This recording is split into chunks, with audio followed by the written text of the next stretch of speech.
शैक्षणिक संस्थाओं के परिसर में हिजाब पहनने पर लगाए गए प्रतिबंध के फैसले को कर्नाटक हाई कोर्ट द्वारा बरकरार रखने के खिलाफ दायर की गई याचिकाओं पर सुनवाई के दौरान सुप्रीम कोर्ट ने ये बात कही। जस्टिस हेमंत गुप्ता की अगुवाई वाली 5 जजों की सुप्रीम कोर्ट की पीठ ने कहा कि पगड़ी और कृपाण सिखों के लिए अनिवार्य है, इसलिए सिखों की पगड़ी पहनने की हिजाब से तुलना अनुचित है, क्योंकि सिख धर्म में पंचक अनिवार्य है। याचिकाकर्ताओं में से एक के वकील निजामुद्दीन पाशा ने अपनी दलीलों में कृपाण और पगड़ी की तुलना हिजाब से करने की कोशिश की थी। एडवोकेट पाशा ने कहा कि हिजाब पहनना मुस्लिम लड़कियों की धार्मिक रीति रिवाजों का हिस्सा है। उन्होंने ये भी पूछा कि क्या हिजाब पहनने वाली लड़कियों को स्कूल आने जाने से रोका जा सकता है। उन्होंने ये दलील भी दी कि सिख छात्रों को पगड़ी पहनने की इजाजत है। निजामुद्दीन पाशा ने इस बात पर जोर दिया कि सांस्कृतिक रीति रिवाजों का भी संरक्षण किया जाना चाहिए। जस्टिस हेमंत गुप्ता ने कहा कि कृपाण को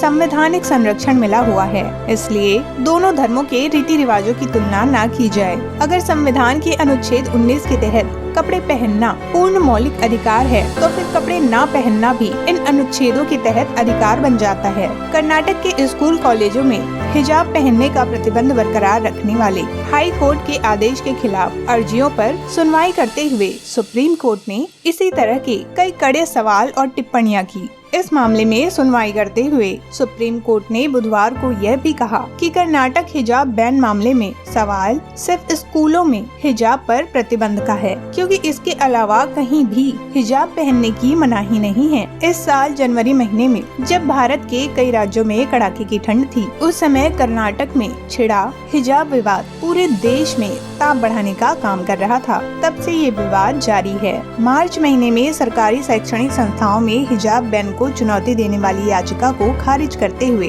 कर्नाटक हाई कोर्ट ने कहा था कि हिजाब इस्लाम का अनिवार्य हिस्सा नहीं है। इसी मामले में सुप्रीम कोर्ट में चुनौती दी गई है। समाचार एजेंसी पीटीआई के अनुसार एक याचिकाकर्ता की ओर से पेश वरिष्ठ वकील देवदत्त कामत ने न्यायमूर्ति हेमंत गुप्ता और न्यायमूर्ति सुधांशु धूलिया की पीठ से अनुरोध किया कि इस मामले को 5 सदस्यीय संविधान पीठ के पास भेजा जाए। उन्होंने दलील दी कि अगर कोई लड़की संविधान के अनुच्छेद 19, 21 या फिर 25 के तहत अपने अधिकारों का इस्तेमाल करते हुए हिजाब पहनने का फैसला करती है, तो क्या सरकार उस पर ऐसा प्रतिबंध लगा सकती है जो उसके अधिकारों का उल्लंघन करे। न्यायमूर्ति गुप्ता ने इस पर कहा, हम इस बहस को अतार्किक अंत तक नहीं ले जा सकते हैं। अगर आप कहते हैं कि कपड़े पहनने का अधिकार एक मौलिक अधिकार है, तो कपड़े ना पहनने का अधिकार भी मौलिक अधिकार बन जाता है। इस पर अधिवक्ता कामत ने कहा कि स्कूल में कोई भी कपड़े नहीं उतार रहा है। कामत की ओर से क्रॉस, रुद्राक्ष और जनेऊ धारण करने के उदाहरणों के जवाब में सुप्रीम कोर्ट ने कहा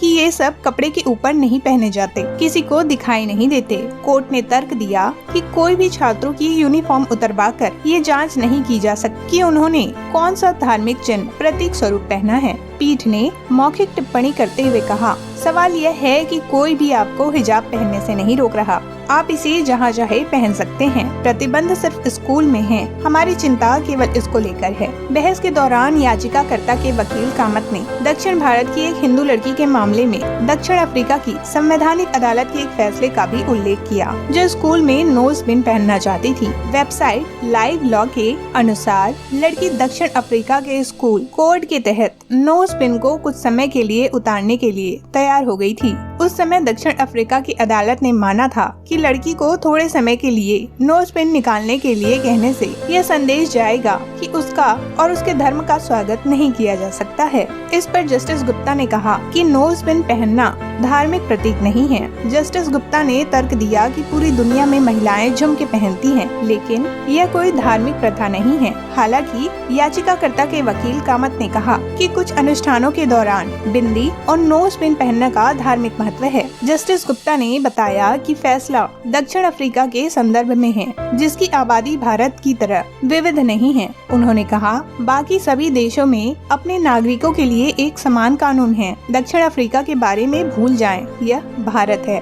लाइव लॉ के अनुसार जस्टिस हेमंत गुप्ता ने इस मामले पर पिछली सुनवाई में मौखिक रूप से टिप्पणी की थी कि एक पगड़ी एक हिजाब के बराबर नहीं है और दोनों की तुलना नहीं की जा सकती। जब याचिकाकर्ता के वकील कामत ने अमेरिका के फैसलों का हवाला दिया तो पीठ ने कहा कि हम अपने देश के साथ अमेरिका या कनाडा की तुलना कैसे कर सकते हैं। पीठ ने ये भी कहा कि ये फैसला उनके समाज के संदर्भ में दिए गए हैं। कर्नाटका हाई कोर्ट के 15 मार्च के उस फैसले के खिलाफ सुप्रीम कोर्ट में कई याचिकाएं दायर की गई हैं, जिसमें कहा गया है कि हिजाब पहनना इस्लाम का अनिवार्य हिस्सा नहीं है। तो दोस्तों ये वीडियो यहीं तक, मिलती हूँ आपको अगले वीडियो में।